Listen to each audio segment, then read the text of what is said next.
एक घने जंगल में एक अद्भुत और जादुई जगह थी। इस जंगल का नाम आशा का जंगल था। यह जंगल अपने आप में कई रहस्यों को समेटे हुए था और इसकी खूबसूरती और जादू की कहानियां दूर दूर तक प्रसिद्ध थीं। इस जंगल में सभी पेड़, पौधे और जानवर एक साथ रहते थे और यहाँ का वातावरण हमेशा शांति और आनंद से भरा रहता था। पेड़ सुनहरे रंग के थे और पेड़ों के पत्ते चमकते थे। फूल हमेशा खिले रहते थे और हवा में एक मीठी सुगंध बसी रहती थी। इस जंगल में एक खास बात थी, यहाँ की हर चीज बोल सकती थी और अपने विचार व्यक्त कर सकती थी। पेड़ बोलते थे और जानवर आई गाते थे। एक दिन एक छोटे से गांव से एक बच्चा, जिसका नाम नील था, इस जंगल की खोज करने निकला। नील ने अपने दादाजी से इस जंगल की कहानियां सुनी थी और वह खुद इसे देखना चाहता था। जैसे ही वह जंगल में दाखिल हुआ, उसने वहां के जादू को महसूस किया। पेड़ उसे देखकर मुस्कुराए और बोलने लगे, पक्षियों ने मधुर गीत गाया। जंगल के भीतर चलते चलते नील एक विशाल वृक्ष के पास पहुंचा। यह वृक्ष बहुत पुराना और बड़ा था और उसकी शाखाएं आकाश को छू रही थी। यह सुनहरे रंग का था। वृक्ष ने नील को देखकर कहा, स्वागत है छोटे दोस्त, तुम इस जादुई जंगल में नए हो। मैं इस जंगल का संरक्षक हूँ। तुम्हें यहाँ देखकर खुशी हुई। नील ने आश्चर्य से पूछा, आप बोल सकते हैं? क्या यहाँ सब कुछ जादुई है?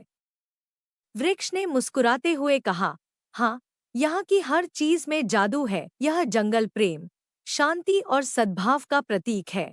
हम सब यहाँ एक परिवार की तरह रहते हैं।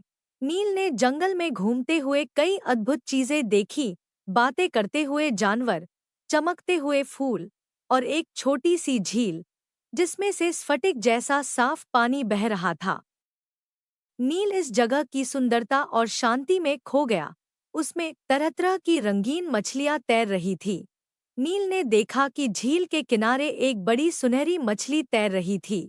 मछली ने नील को देखकर कहा, नील, आपका स्वागत है। मैं सुनहरी हूँ। क्या तुम मेरे साथ इस झील के अंदर की जादुई दुनिया देखना चाहते हो?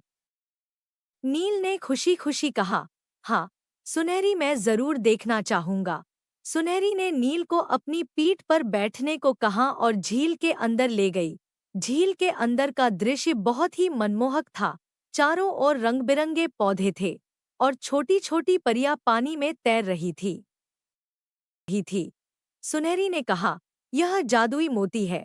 यह इस झील का दिल है और इसे सुरक्षित रखना बहुत जरूरी है। मोती बहुत सुंदर था। उसके आसपास की रोशनी स्वर्ग जैसा एहसास दिला रही थी। नील पानी के अंदर की सैर करके जल्दी बाहर निकल आया। उसके बाद नील आगे बढ़ा और आगे उसको एक खरगोश मिला। खरगोश ने नील को देखकर कहा, नील, आपका स्वागत है। मेरा नाम चीकू है और मैं अपने साथियों के साथ यहाँ रहता हूँ। आओ मेरे साथ और मेरे साथियों से मिलो। चीकू नील को एक बाग में ले गया जहाँ बहुत सुंदर फूल खिले थे और मधुमक्खियाँ और तितलियाँ उन फूलों पर मंडरा रही थी। तितली ने कहा, नील आओ और इस बाग की सैर करो। नील आश्चर्य से बोलती हुई तितली को देखने लगा और तितली उसको आगे लेकर गई। तितली आगे उड़ रही थी और नील उसके पीछे। समय बीत रहा था और नील दोबारा जंगल के बीचों बीच आ गया और उसी वृक्ष के पास पहुंच गया। कुछ समय बाद जब नील को अपने गांव वापस लौटने का समय आया, तो वृक्ष ने उसे एक जादुई बीज दिया और कहा, यह बीज आशा और प्रेम का प्रतीक है। इसे अपने गांव में लगाओ और यह तुम्हारे साथ इस जंगल का जादू साझा करेगा। नील ने वृक्ष को धन्यवाद कहा और बीज लेकर अपने गांव लौट आया। उसने बीज को अपने घर के बगीचे में लगाया। कुछ दिनों बाद वहां से एक छोटा पौधा उगाया और धीरे धीरे एक सुंदर पेड़ बन गया, जो उसी जादू और शांति का प्रतीक था जो उसने उस जंगल में महसूस की थी।